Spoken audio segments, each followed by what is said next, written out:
Hi, I'm Monte Anderson here today talking about small development and how cities can support that small development, especially since financing.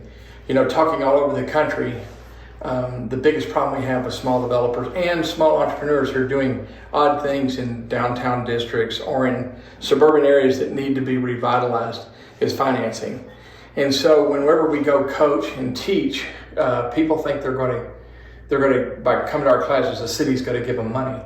And so we've come up with a way that we think is much better than the city having to give away money. And it would be done still brokered through either economic development or an assistant city manager or some source at the city.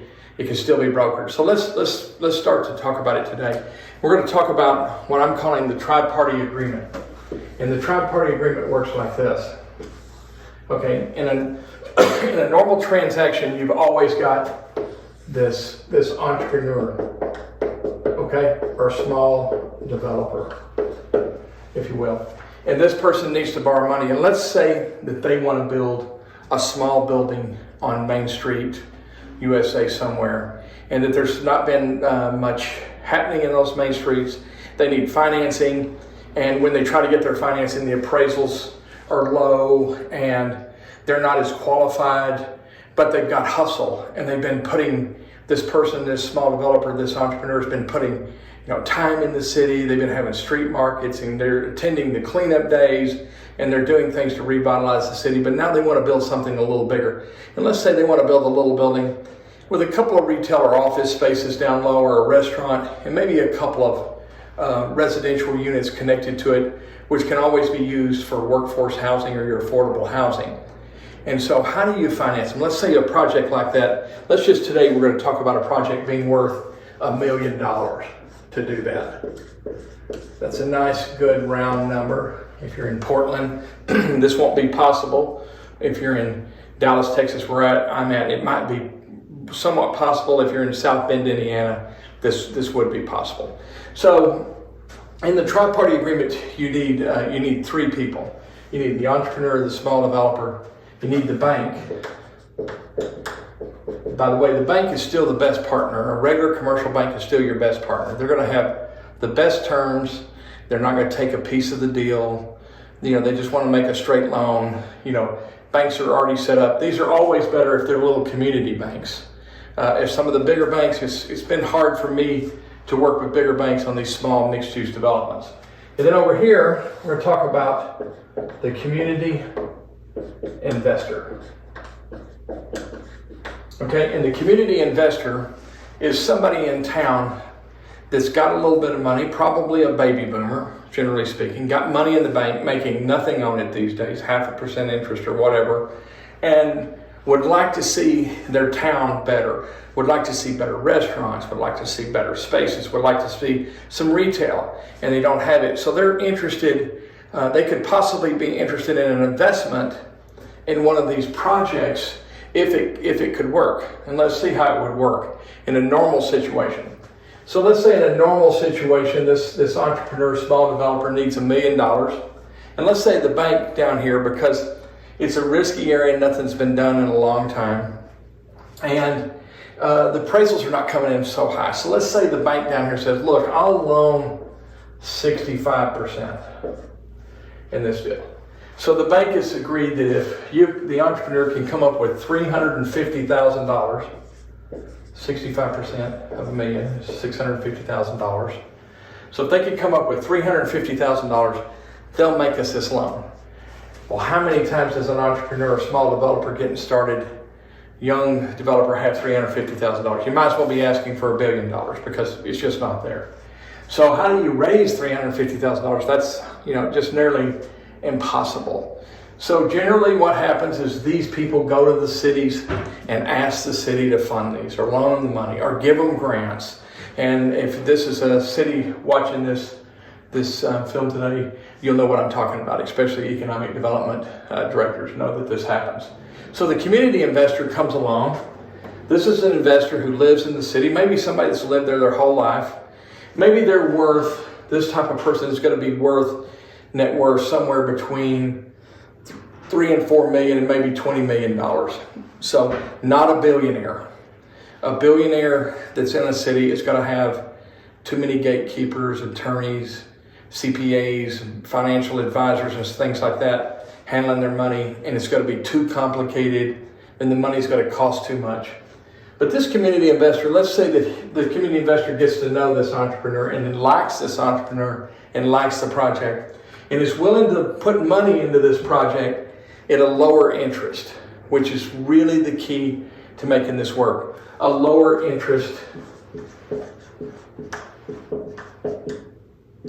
equity position.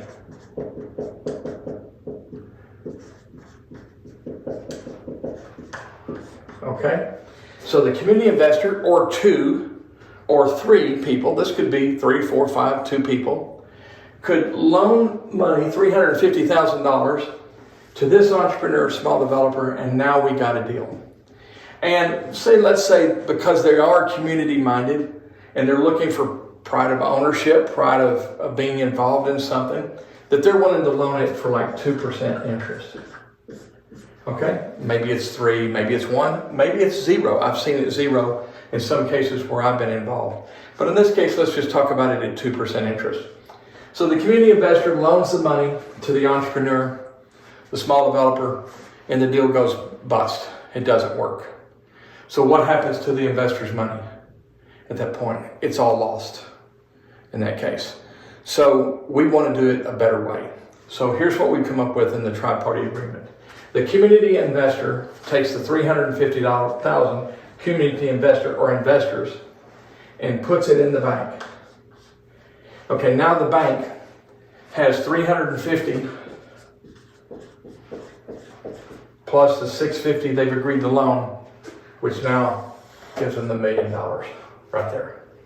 Okay, so let's assume, and now what we've done in a community, we haven't created anything but probably a partnership agreement, an LLC that states everything that we're doing here.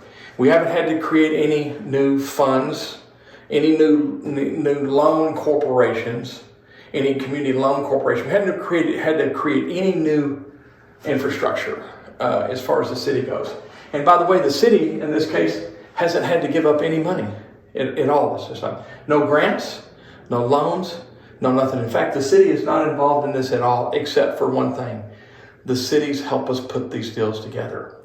And so let's see how it works, and then we'll come back to how the city works in this situation. So the investors put the money in the bank. Now the bank funds the entrepreneur the $1 million. And generally, the entrepreneur's got to have a little bit of money, 5% or 10%. But for today, we're going to assume it's 0%, depending on the credit and the amount of money that the entrepreneur has. So now the bank funds the $1 million. Okay. Now let's assume that this deal's gone bad, just like the other way. Now the bank is the one who's the bad guy. They foreclose on the property, and they take it back.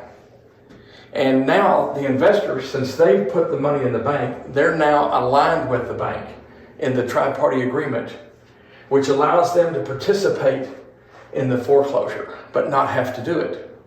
So the bank forecloses on it, and they turn around and they sell it again. Owner, 100% financed to another entrepreneur. And I can tell you this, that everywhere that I've looked, if a community is willing to finance something 100%, there's some entrepreneur that'll do the deal, that'll take that deal. And then there's some, it may not be the first one, it may not be the second one, but eventually someone will make it. And nobody will ever lose any money, okay, as long as we don't liquidate. As long as you continue to finance this money to the small developer entrepreneur. Okay? So the tri-party agreement, the legal agreement, okay, is what connects all these together. Now the bank collects the payments every month. Let's assume it goes good. So the bank collects the payments each month, and they take their part out, and then they send the investors their part. And so the investors are constantly getting their payments on a monthly basis. And let's say this is a 5-year note. It's a 20-year amortized note, 20-year amortized but 5-year balloon note. That means At the end of 5 years, it's due. The note is due. And so to the investors and to the bank. At that point, by that time, the entrepreneur's got a good enough business. Things are going. They probably got a little bit of money. The building's probably worth more now. And so they can get a higher loan, maybe through the Small Business Administration or maybe through just another commercial bank that they can get a loan and take the investors out. And then the investors can turn around and do it all over again. And it works really good. This is a really good scenario here. I've done this several times where I've been the investor for buildings I've built or for helping other small developers or helping entrepreneurs. And not one time have I ever had to take a property back. So, okay, how does this work with the city? So economic development directors everywhere constantly get, or cities, whether depending on how a city's handling their economic development, chambers of commerce, Main Street organizations, whoever this is, whoever's dealing with small entrepreneurs that are coming into the city. So all that has to happen here is the economic development organization, whatever it is, now becomes the master broker for this. The master broker. So not only are they looking at pieces of land and trying to line up entrepreneurs with the land or the buildings or small developers, now they're lining up community investors, okay? And they're lining up banks. So they're putting these people together. They're putting these people together where they can do their own deals. Okay, do you see? See, the economic development directors of today, okay, do not quite often think about making deals as much as they concentrate on tax abatement and grants and incentives from the city. And so this is really talking to economic development directors about a new way. Now, how can you promote this even better? And this is what's even better. If you have a mayor or a city manager, okay, that believes in this and that is willing to go to their legal department, city manager will go to their legal department and their finance department, make sure it's okay legally with the city and what they say and what kind of disclaimers they put on it. But just imagine the mayor from the pulpit, from his pulpit each week or her pulpit, okay, talking about this. So on their meetings, on the TVs, on their channels, if the mayor is connecting people up with the master broker, the economic development directors or the Main Street directors, and promoting this kind of a system, just imagine how you could infill your city that may be struggling at this time, or a way to attract entrepreneurs to your city because you have this kind of financing and this kind of attitude. Now, there's other things that have to happen. Zoning and the other infrastructure, utilities, a building code, and there's many other things that go along with this to create an environment that encourages and cultivates small developers and entrepreneurs. This is just the beginning. I hope you'll take this to heart and figure out a way to do this in your city. Thank you.